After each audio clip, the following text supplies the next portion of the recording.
Start recording. And all right, hey guys. My name is Andrew. This is Zach. We're here today speaking about how to find a company's BreakPoint. We're from BreakPoint Labs. A little on there, on the name, but what this talk is all about is essentially modern day hacking, which, as we all know, is a lot like this, right? Using the force to get in. The reality is, the inspiration for this talk is really about when we talk to people that are new to pen testing and information security. There's a mindset of, well, you scan it with Nessus and you exploit Metasploit, right? That's how you get in. And we like to kind of show, how we commonly get in 5 common ways, and it doesn't involve those techniques necessarily. This is a quick agenda. We're going to run through, like I said, 5 common ways we get into a network initially, get our initial foothold. So my name is Andrew. This is Zach. We're the Red Team at BreakPoint Labs. We do a lot of commercial and DoD pen testing, Red Team work. We also do blogging and podcasting at Primal Security as our kind of nighttime stuff. We've given this talk and some variations of this talk at past BSides here in the RBA Sec. And we're also past certification junkies. We haven't done it in a while just because we are kind of more in the hands-on. I'm kind of really waiting for OffSec's web course coming online. There's whispers in the wind of it coming. So long time coming. Yeah, and then we like Python, CTFs, long walks on the beach. So if you guys are local to the Annapolis area, Zach actually runs Knapsack, Annapolis Sec. It's like a local monthly meetup group. Yeah, myself and a guy from Meyers run it, so feel free to check it out. It's just a nice happy hour. You can meet once a month, meet new people, network, things of that nature. So to get started, things have changed since the 90s, right? In the 90s, we got in with weak passwords and spear phishing. And then today, we get in with weak passwords and spear phishing. So I guess things haven't changed too much. Maybe there's USBs instead of floppies, right? But we're going to kind of go through, that's just a little joke there. But there's no review of this talk. Like I said, the goal is to break the mindset of scan and exploit, to give you some practical examples of kind of walking you through how we break into a network. And we're going to cover five techniques, and a couple of these are not going to surprise you here, but we're going to walk through how we do it. Hopefully you guys pick up some tips. If not, then we can just share TTPs here.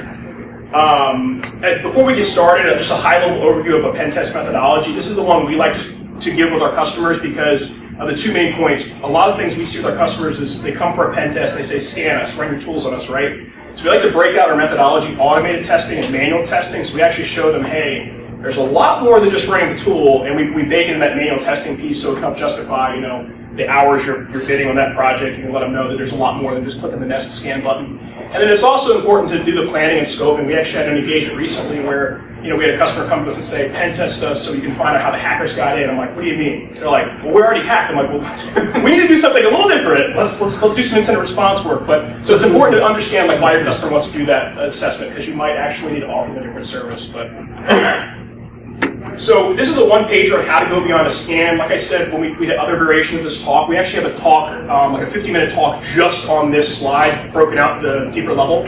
But the whole mindset here, and again, this is for people that are kind of new to pen testing, is you're going to fail a whole lot more than you're going to succeed. So if you got to get used to failure, luckily with me, I failed a lot in life, so I'm already used to it. Don't too hard on yourself. Fail a lot, but I just don't give up. I'm persistent, so I'm not an advanced persistent threat. I'm like a basic persistent threat. But you got to fail 1,000 times and keep trying. That's important. You learn that if you go through OffSec's OSCP, you're like, you get all the MSO 8067 boxes, and you're like, all right, now what? Right, and you kind of scratch your head a little bit, but you learn to grow beyond that, and you start to gather more information. So get ready to fail if you're getting into this field. Then I like to say that a lot of our success is from recon and mapping. Basically finding the systems and finding the content that others have missed. And again, that goes into with web applications, unlinked content enumeration is huge. We're going to talk about that in an example. Automated testing, this talk is oftentimes, we give this talk about like you're bashing Nessus, and we like these tools, just knowing the right tool for the right job, right? So you're not going to run Nessus against a web application per se. If you are, you're not going to get good data. It's not a great tool for that. There are other tools for that kind of thing. So just knowing what tool to use for the job is important. And then the manual testing piece. So customers always ask me, like, what do you mean by manual testing? I say, well, what I'm trying to do is identify all the areas of user input, and I'm going to fuzz them. And I'm going to try to also misuse the technology features and essentially abuse technology features. So what that means is if the technology allows me to upload a file for an avatar, well, I'm going to try to shovel code in it, right? So I'm going to try to misuse the feature. And then I'm going to try to combine all the findings, root false positives, all that good stuff. So it's all the stuff that, necessarily shouldn't be a report per se. And then the other important thing here is highlight business impact. So your scan tools don't do a good job at this because they don't understand the customer's business. So we've had customers that, availability is king to them. They say, if this system goes offline, I'm losing a lot of money per hour. So if I find a denial of service vulnerability, that's going to be rated a little higher. And vice versa if you have confidentiality issues. So you can kind of relate it back to their business terms, and it can help the next time you do the pen test, they'll actually have patched it maybe, as opposed to it still being there. So phishing, I'm sure there's no surprise here that this actually works. Organizations have different levels of success. We see anywhere from like 7% to 40% success rates when we do our phishing engagements, usually closer to the 40%. But has anybody here done a phishing engagement, maybe been a part of, show of hands, been a part of, maybe click the phishing link? Everybody's been a victim, yeah. Well, if you've never done a phishing engagement, I'm going to kind of walk you through what we do. So we have a couple main things we hammer down, we're going to go through them. The first thing is figuring out what your customer wants to do and what you're allowed to do, right? So the goals and the rules of engagement, because phishing isn't always, you're not always allowed to just pop boxes and start running Empire payloads. It's not always the case. Sometimes they just want to see how many people clicked, which is boring to us testers, but it can still drive home the situational awareness. So it's still a good point there. And then what we like to do is also determine the scenarios. We generally do two types of scenarios. We do what we call our common malware scenario, ransomware, UPS tracker. We're emulating that threat. Or we do our targeted scenario where we may clone their OWA and or get a domain name that matches closely to them and try to be a little more tricky. That's where you get to determine the phishing domains. And then we never step forward because, believe it or not, email spoofing is still a thing. Like, it's crazy. We see it often. And then you execute the engagement. We have a full blog on this, so if you want to read up on it as we go through the slides, you can't follow something, you can check out the blog there. So what we like to do is we like to leverage Python for phishing engagement. There's a lot of tools out there to help you do phishing. Lucy is a good one. GoFish is a nice one. We like to leverage Python because, in my experience with some of these automated tools, they give a really long URL that gets caught by spam filters. So with Python, you can kind of make like a little more targeted URL if you're doing click analysis. But we do three main ways to do three main types of engagements. The first is click analysis. Determine how many users click the link, right? So, send it to Johnny, Johnny clicked the link, all right, Johnny's got to go to the phishing training. The second is credential grabbing, which I really like because, especially with organizations that don't use two-factor authentication, those credentials work gold. When you do code execution and stuff, a lot of times, especially if you're doing like a PowerShell HTA, you're in memory, and if, you may lose your payload before you can set up persistence, but credential grabbing, you often can interact with the organization externally, VPN, web, mail, that kind of stuff with those credentials. Those are really nice. So we'll do credential grabbing. We usually just do like either a basic HTTP basic authentication prompt, or we'll clone a forms-based login with like set. And then redirect it to the legitimate site afterwards, so people think, okay, nothing changed, but we just grabbed the credit. Then with executing code, we like to do Empire, because Empire's awesome. We traditionally are targeting Windows clients, so we do a lot of PowerShell stuff. We find a lot of success with Office macros and HTA method. This isn't a talk on Empire, but definitely check it out if you've never heard of it before. It's an awesome tool. So this is the, you send your phishing campaign out. The CEO's reaction to opening the email, you deliver a decision. Ironically, the CEO traditionally isn't on the phishing, or he's read onto the phishing engagement before, so he's got situational awareness and our experience. But this is an example of the phishing scenario, right? So on the left-hand side, we've got the UPS tracking scenario. It obviously looks like a UPS tracker, but it's, if they look at the domain's usually pretty, not anything looks malicious. And then on the right-hand side, we'll clone their login to their actual company, and it will look a little more legitimate, and we may spoof from the help desk. I know our last engagement we did, we actually popped the help desk web application, spoofed from the help desk. That was really successful. As you might imagine, sending an email from the help desk, download this file from the help desk website. And this is an example of the phishing domain. So what we like to do is, like for example, BreakPoint Labs is our legitimate domain, but you could register breakpointlab.com. That'll trick almost anybody at 8 a.m. in the morning. That's going to trick them.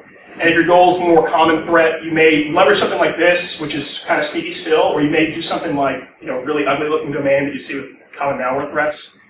And it's also important to submit these domains to web content filters and proxies, so like Blue Coat Proxy, because you may be blocked if you don't have it up there. And if you have these domains, you can actually make the internet facing and serve legitimate content, so you can get categorized appropriately from the web content filters. Those are important things, because nothing's worse than sending your email and it doesn't work. So I like to test it with my POC and make sure like it gets outbound before we do our test, just to make sure it's not, I don't ruin it.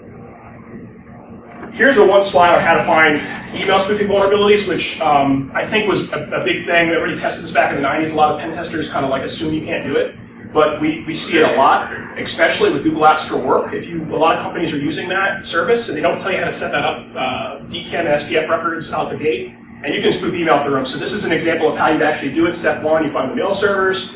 Step 2, you connect the mail server, you forge the headers, and you forge the body of the email. This is what the mail server is going to see. This is what actually the user is going to be presented with in their Outlook or whatever mail client. And I'm going to show you this email here that generated this email in Outlook. Right? So immediate password change, that same kind of steps. You can see it looks very legitimate, right? So it's kind of scary. And if you can spoof from the help desk, it's kind of nice. You get a lot better success if the email spoofing. That's where you see a 40% success rate.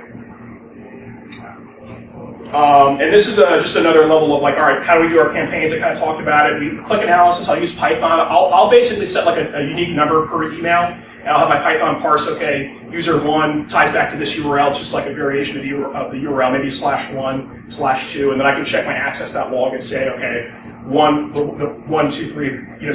See who actually clicked the link. Credential wrapping. That's a little snippet of PHP code. Again, you can use set to do that. That's like the easiest way. Is just clone it with set. And then execute code, the easiest way in my experience. We like Empire because it's just very reliable. Getting that initial PowerShell payload in memory. The HTA method's nice. And then from there with Empire, you have so many options with like privilege escalation and persistence mechanisms. Even as an unprivileged user, like a standard user, you have a lot of options to maintain persistence, which is really nice. So if you haven't played with Empire, definitely do it. It's a phishing tool. A lot of other things. So the next component here is something very near and dear to my heart, which is web application vulnerabilities. Reason being is this is what falls outside the scope of vulnerability management usually, right? So people generally, when we pen test them, they generally have a vulnerability management program. They're generally running Nessus and Expose. They're doing the things that they know how to do. But web application vulnerabilities are kind of hard because sometimes they're not baked into a CVE or they're not known about. It might just be a custom application that they don't realize they've got some critical vulnerability because it's a custom application. So this is some questions I ask myself when I'm using the application. I'm trying to tie back to myself. All these questions tie back to how's my input being leveraged, and then I'm going to test and fuzz appropriately for the vulnerability. So if my input's being reflected on the screen, I'm going to look for cross-site scripting vulnerabilities, and so on and so forth. And we're going to walk through an example here that shows a file inclusion vulnerability, which is really cool. And we have a full blog on this again if you want to read more about it. So file inclusion vulnerabilities. We're going to walk through an example here. If you've never done a file inclusion vulnerability, this is going to be we're going to kind of massage this to code execution, which, by the way, I say this every talk, but it's true. If you want to pick up the significant other on a bar, explaining how to massage file inclusion vulnerabilities to code execution is a great way to do it. Impresses everybody. Always gets them. Works every time. Like, oh man, that gets me.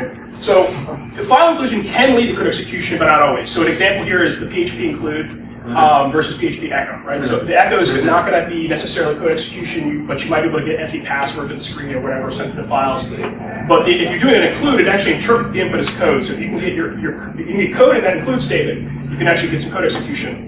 LFIs require a little more work usually because you got to get your input on disk somewhere, maybe in a log file or something, or what have you, and then include that input, include that file. RFIs are a whole lot more easier, and you can just like point it back to yourself and have it run code from your docs, which are nice.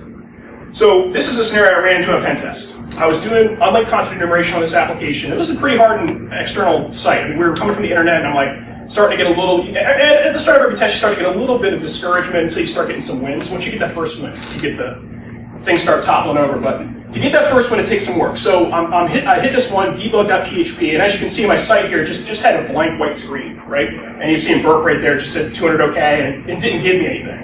So at this point, I almost gave up. I almost said debug.php, okay, whatever. It's PHP code, so you can't actually see the source code. So I can see much. So I didn't have a whole lot to go on here.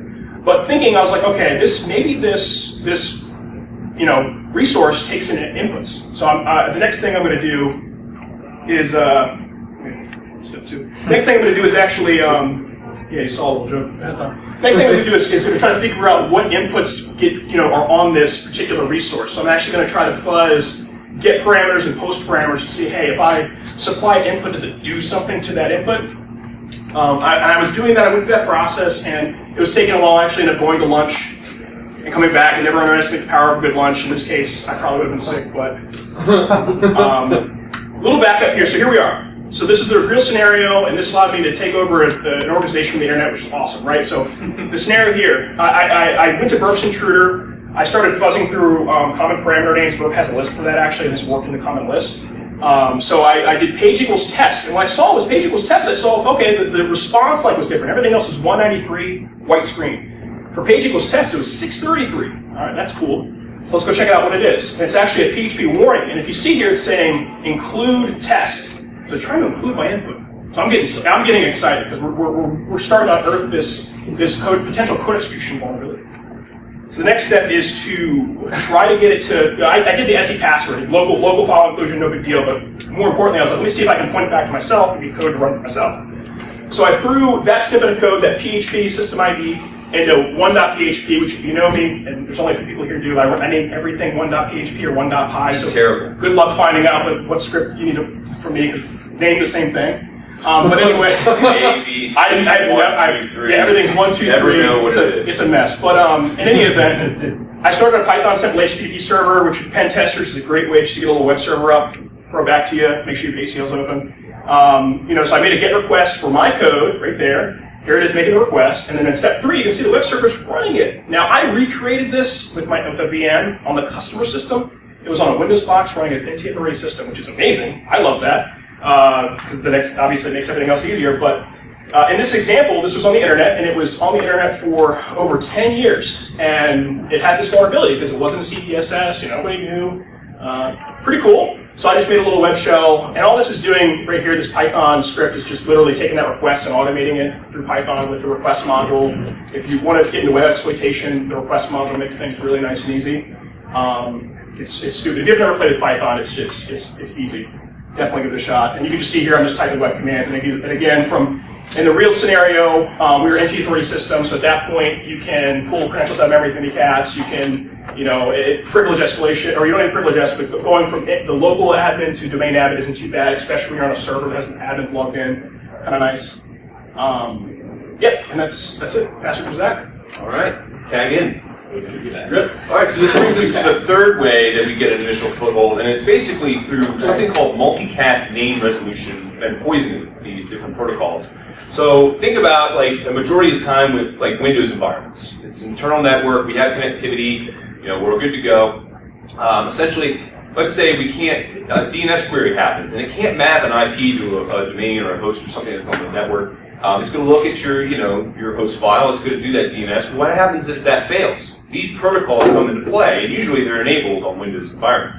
So we have linked local multicast name resolution, LLMNR. LMNR, that's a long one, the mouthful. NetBIOS name services, so it goes down this chain, and then multicast DNS. So essentially, these protocols are supposed to help and broadcast across the Windows environment and say, hey, does anyone know the answer to this question that I can't solve, this IP, where is it, to this host or this, this share that we're looking for? And essentially, as a bad guy, we can use a tool that I'm about to show you. It's not I didn't create it, but it's awesome, it's open source.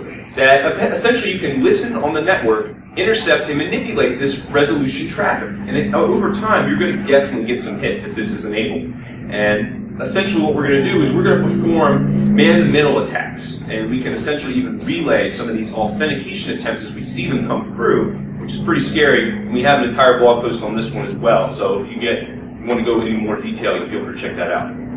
So the tool is Responder. It's a Python script, right? It's like the Wreck-It Ralph of essentially destroying a network, and basically you're misusing something that was supposed to be for usability and something for good, right? Well, we all, tread lightly, because this tool also can take down a switch. We actually recently had this happen. It caused a denial of service with a Cisco switch, so it just couldn't handle the multicast protocols. But Responder, this is created by Spider Labs. It's open source. You can totally just go down, download it, start playing with it, give it a switch H, see all of its features. But essentially what it does is it's a multicast protocol poisoning tool. And it's going to do that exact thing. It also has other switches like WPAD spoofing, which essentially with IE, this is enabled by default, usually version 6 through 10, I believe. It has this web proxy auto discovery feature where every time you go out to the internet on IE, it's going to check for this WPAD entry. and we can make a malicious WPAD server and WPAD.dat file, and basically say every time someone opens IE, it's going to actually come to me, and I could maybe stage a malicious credential grabber or try and capture some authentication attempt through that. Man-in-the-middle attacks, this is what it's basically known for. It's going to try and intercept credential exchanges between hosts. So on the network, you're going to see a lot of traffic. If you just listen to this, you'll see it like going on. But we can essentially grab these authentication attempts, and a lot of times they're NTLM v2 or NTLM v1 or LAMAN if they're really bad. But depending on that, you can either do password cracking, you can pass the hashes maybe if it's old. You could do this relay attack, and we'll get into that in a little bit. And essentially, you could even relay to other protocols. Hashtag hot potato, which is a great thing from Foxglove. They basically said that you could take these HTTP requests with WPAD, redirect it to NTLM authentication login, and then grab that. So then it's pretty dirty. Yeah, so check that out too. And from default, when you start Responder, it's going to start a bunch of these scary rogue services. So it's going to try and capture a lot of different authentication attempts across a lot of different protocols, TCP, UDP, and the like. So feel free to look at that. It's in a config file, so you can turn them on and off. It's very easy. And the best part is when you're running this tool, it's logging a lot of these things that's going on. So it's going to bring it to standard out in Linux, but it's going to be logging everything as it actually captures these authentication attempts and this traffic that's going on. So I'm going to go over 3 use cases, so that way you can try this if you're allowed to, or you can do it in a virtual machine environment, and it's safe. But essentially here, I started a Responder. The dash I right there is the interface, so I'd say just ETH0. And then I do a dash lowercase f, and this is going to fingerprint, much like an nmat switch O, where you're trying to figure out the operating system and different things with versioning. This is the same kind of thing, but what it's going to do is it's actually doing that poisoning for the LLM&R. It's seeing the LLM&R traffic and seeing NetBIOS traffic, as you can see. And it's also trying to fingerprint what's the OS going on. So you see here's a Windows 7 client. You got a Windows Server 2008. It's getting you all this information, and we actually see the poisoning's working. We're getting authentication attempt right here via SMB for an administrator with its hash, NTLM v2 though. So the second use case, I kind of touched on it briefly, but that WPAD, if we want to actually do that, we can make it kind of dirty in our own way too. We could do that ETH0 again, listen. Anytime someone connects to an IE or another browser that has the auto discovery feature enabled, essentially we could do this switch BW, which we start that WPAD server, that malicious service in that DAT file, and it's going to make that request and go, does anyone, if DNS doesn't have a text record of the WPAD, it's going to go, does anyone know where the WPAD file is? And us being on there, we're going to be like, it's us! Send us your traffic! We're right here! And we're going to give you a nice little basic authentication prompt that looks normal, right? You're just like, Windows is prompting me for my credits, I'm okay. And then I get your credits. So thanks very much. And this is all just because of this poisoning. If you can't actually do the poisoning, it's off the table, not in the cards. As a blue teamer, you could look into this and just see, is this traffic going on in my network? Or if you're a red teamer and you're just doing a vulnerability assessment and not really a pen test, you could basically do this switch capital A. This is going to analyze the network, see if the traffic's actually going on, and see if it could be a vulnerability or lead to something that's even scarier. So feel free to look at that too. So how do we prevent this? There's a couple of different ways you can prevent it. First of all, you can disable the broadcast protocols that we talked about, the LLM&R, the NetBIOS name resolution. They definitely help your network in trying to ensure that things are discovered and found over these broadcast protocols, but they aren't absolutely necessary. For WPAD, we can make that WPAD file entry in DNS, so that way we can't poison it, although in that Foxglove article as well, with Hot Potato, they said that you can flood DNS and then basically if you have that WPAD stage and you're saying on the WPAD, it's going to basically go to that, so it can be bypassed, but that's a good practice as well to do the WPAD file entry in DNS.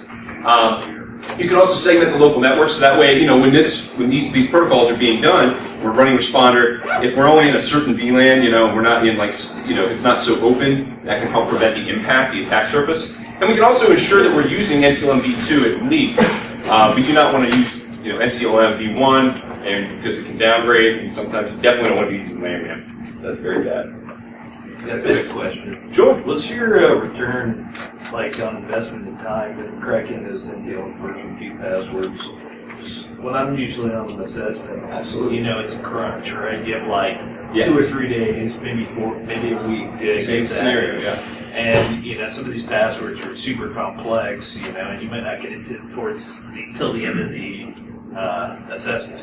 Absolutely. So I feel like the answer to this question is going to be answered in this slide in this series. Sure. When you get these NCLM v2 ones, you want to try and relay them if you can, and there's ways of doing that, because the password cracking is just going to be much harder, unless you have a beautiful rig that can just handle it. And we deal with this too. I mean, we do deal with DoD environments for 15-character passwords or longer, you know, so it's in the commercial realm, it's a little easier. Winter 2016. Yeah. We make fun of that in this later, but I definitely think that you should try this, what we're about to go over. It can help with these V2 ones because they're definitely a much more harder thing to crack than we can definitely relay or patch here. So, SMB relay attacks. This kind of is a relay from the NetBIOS multicast name resolution poisoning into this. So essentially, once we insert ourselves, you know, between this NTLM challenge response protocol exchange, we saw earlier that we call that NTLM v2 user and hash. So once we start that, we need to stage essentially like a malicious SMB or HTTP. We can do that.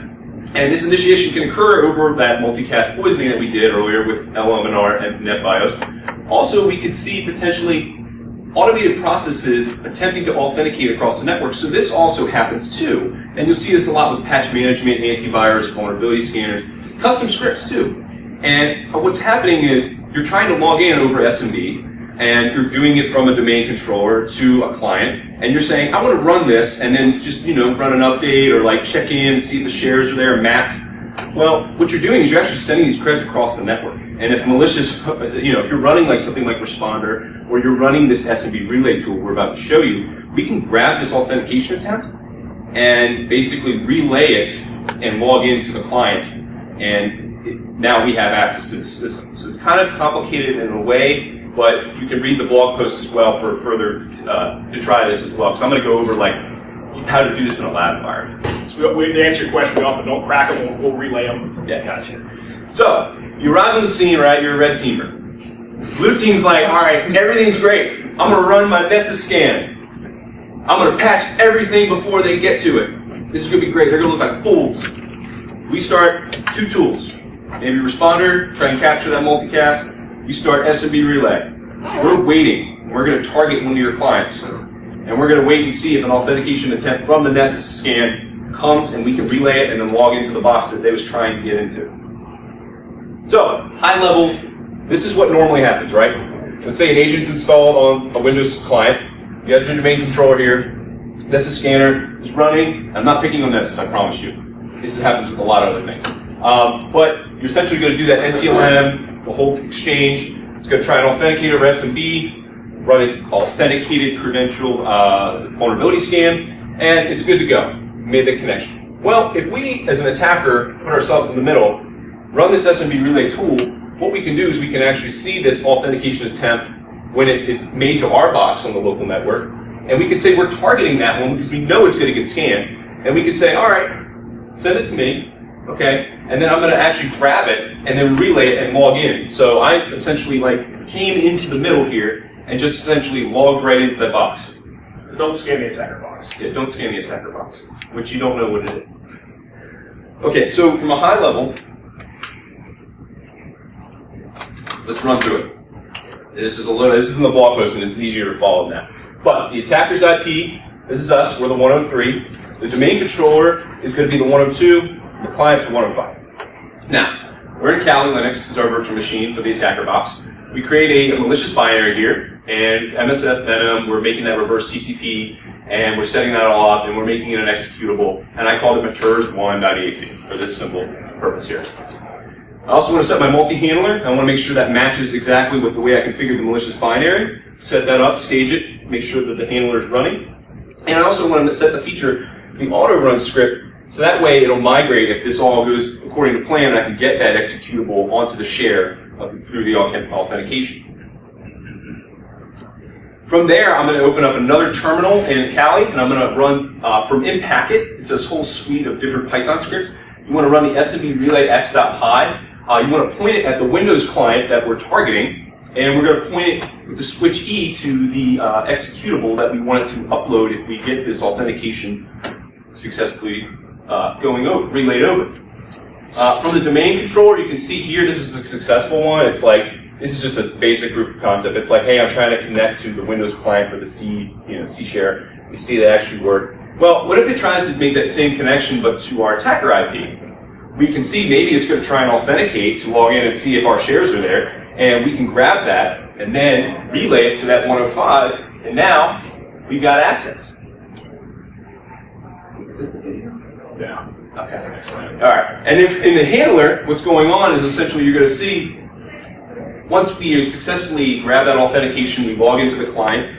We have our executable binary we made in Venom load into the share. We're going to see that we're actually getting it back, our connection. And we're seeing the handler working. We see that it's migrating as like we wanted, and it's going to a more steady service. And now we have our interpreter shell. This is just a basic proof of concept. You can do it in a virtual machine environment. Now, I'd say a picture is worth, 1,000 words. That's like the old saying. I think a video is worth like 10,000 words. So I'm hoping this video works. Maybe the slightly demo God bless me here. But essentially, I'm going to show you a live action and kind of explain it as it's happening of the SMB relay attack scenario we talked about with Nessus. And you can do this with a free trial. You can just download, put it on. And what I did here was I downloaded a free trial of Nessus, put it on the domain controller in the scenario, and then I have my SMB relay, my handler running in Kali, and we're going to see if it is going to make that connection to me.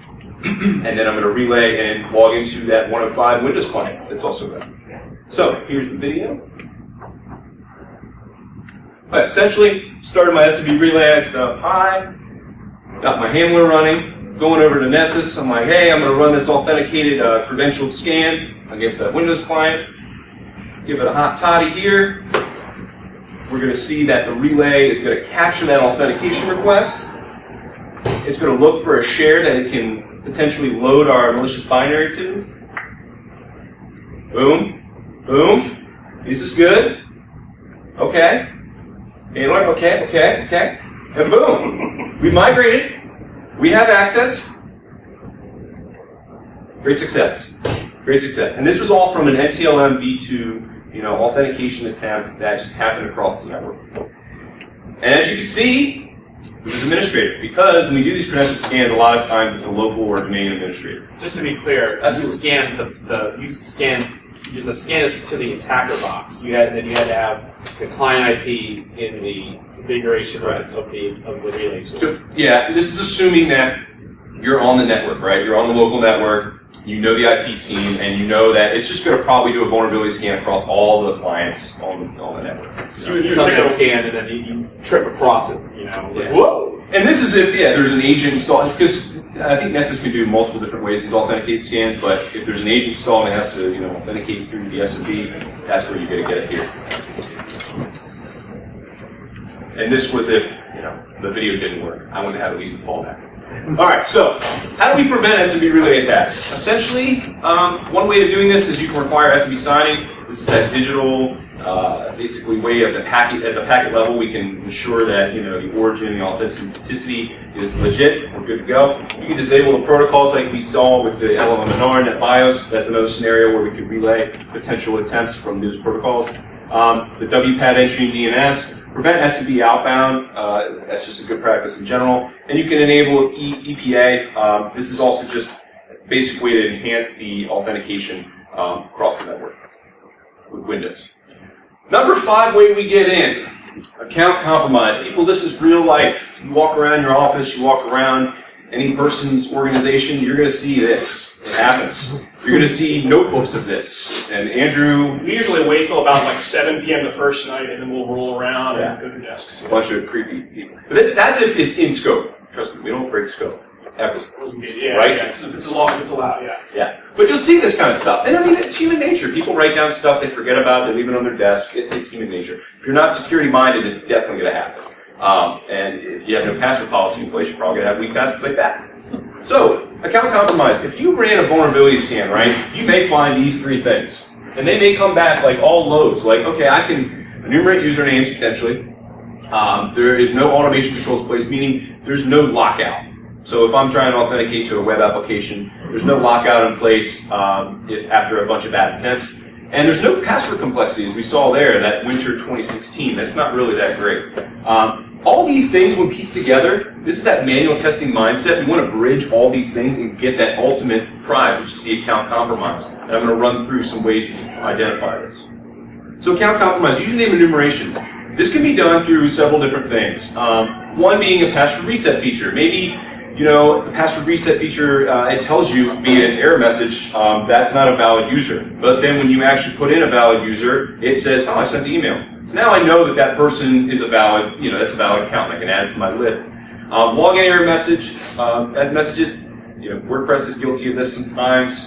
It'll say it's not a valid username, you know, and instead of saying, you know, it's not a valid set of credentials, it's telling me that's not a valid account. Why are you even trying? So you can look for those kind of things. Contact us features, you'll see this a lot, like with internal apps, but you see this with external apps too. And even one time I saw it where it was a contact us and said, which admin, it was a drop-down list, which admin do you want to contact with your problem? So now I know all the admin accounts here, and I can try and brute force them as well, probably.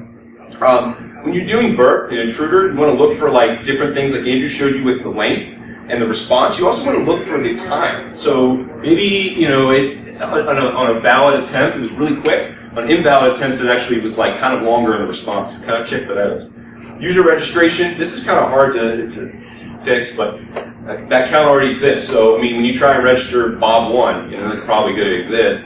But if you tried Bob2, you know, then now Bob1 is real, because it will tell you if it's not or not. Yeah. Various error messages, look for these error messages. Some are more verbose than others. Look at the client-side source code. Also look if there's any kind of web technology you're up against. It's open source. Go on GitHub. Check out exactly everything that's going on there and view the source.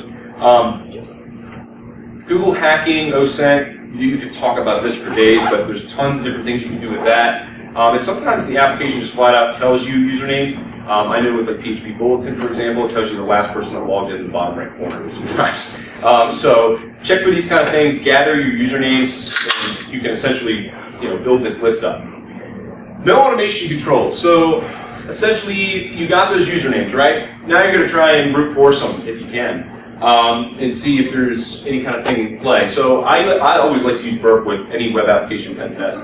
It is essentially like the go-to tool.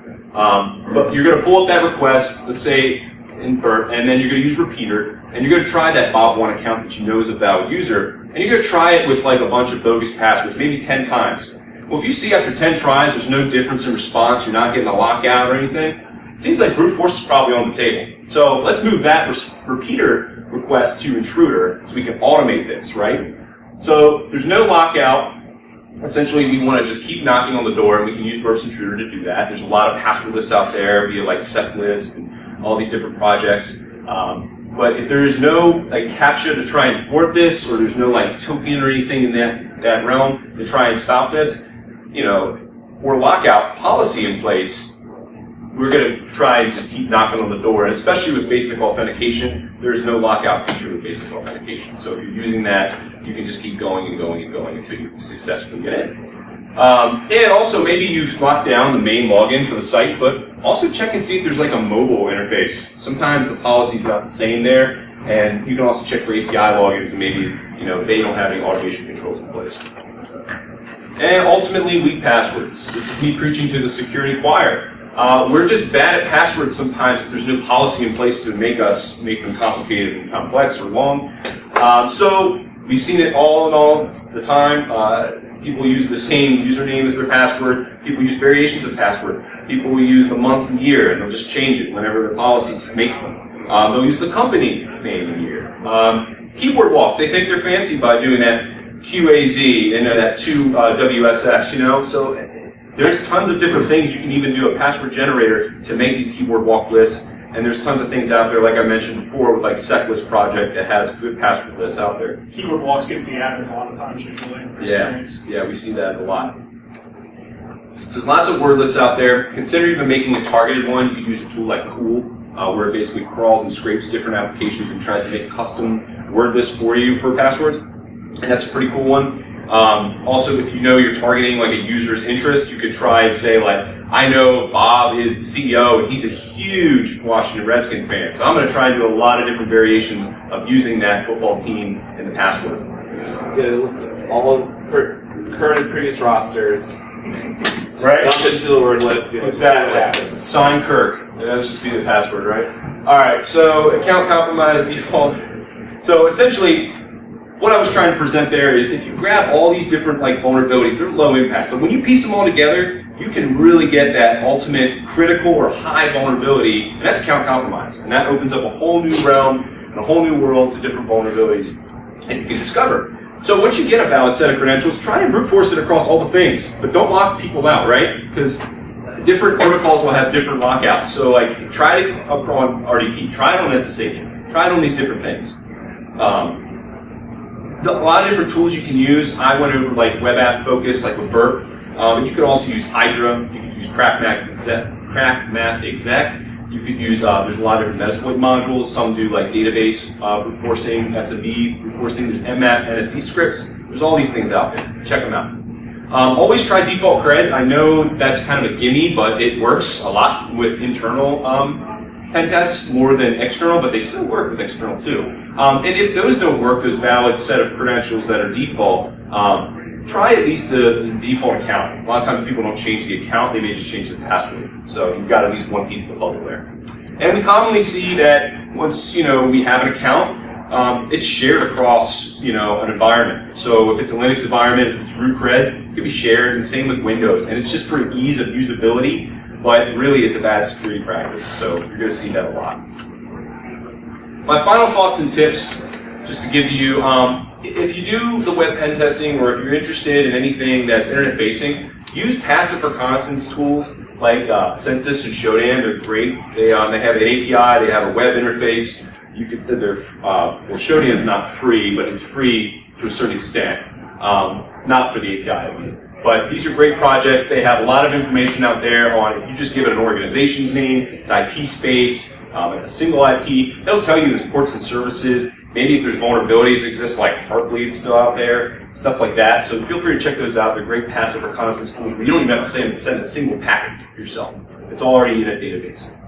Make sure you investigate shares. A great tool to use is the enum for Linux. It's essentially just a Perl script that wraps enum.exe, and it can get you a lot of good information on shares and potentially domain policies and different things, password policies in Windows environments too, all over S&D.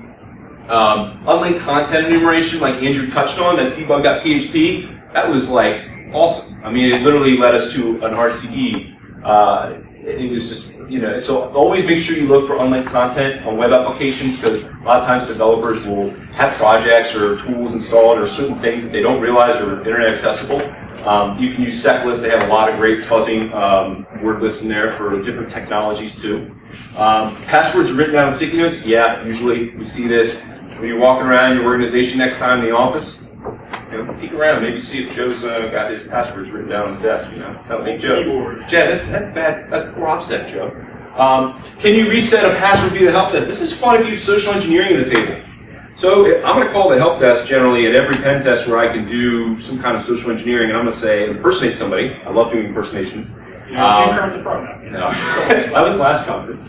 And essentially, I'm going to call and try and say like, hey, I'm this person, and I want my password reset, and I'm going to try and use that trust relationship and see if the help desk actually helps me. If they question it, or they're like, this doesn't sound like Joe, then they're probably going to walk down to my desk, and then I'm just going to hang it real quick. But you got to try it. See if you can use that trust relationship. Yeah, that one time he's like, oh, which password do you want to reset? Your admin one or your regular one? Oh, my admin one. My admin one. Thank you. How are your kids doing? Doing great. Yeah, exactly. You have to like play along with everything. Put a focus on feature abuse, like Andrew kind of touched on too. Like you kind of always want to think like, what does the technology do? Why is it built? What is the usability? What are its features and functionalities? How could I misuse them? This happens a lot, especially with applications. So always kind of think that attacker mindset. And once you get a valid set of creds, try them across all the things. If you lock people out, tell the admin or sysadmin you're really sorry. Here's some useful trainings and links. We love Cyber. It's got a lot of stuff out there. They got a lot of free trainings. We've done some session Wednesdays with them. They're a good organization. They're local, so we like that. CFTs, capture the flags. If you essentially want to look, there's a lot of good stuff there on Phone Hub and in Pentester Lab. Trainings, like we said, we like offset. We like SANS. We have a lot of SANS certs, and Security Tube is really good if you're kind of in a bind for some great training at a lower cost. So check that out. A lot of books here, a lot of talks. Feel free to check out. And a good GitHub resource that has a lot of different things that cover all InfoSec is this security list for fun and profit. So check that out as well. And these slides are online. Yeah, we have it on SlideShare, and we gave this talk at BSides Philly in December, so there's a video of that on the wall as well for BreakPoint Labs. And other than that, we're BreakPoint Labs, we're hiring, a couple positions open, so feel free to ping us on that, and you can reach out to us on all that information. Thank you very much.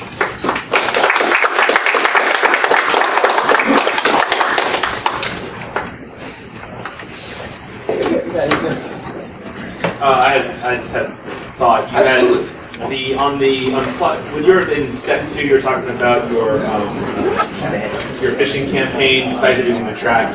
Hits. You should use the word list that you use to find your unlinked pages as an input to instead of just like 1.php, you have like login forms, admin, whatever. So that when the links look. Everyone has a unique link that looks like it could be a real link. Yeah, we do that. I think the 1.php was like for the example, like when I was throwing the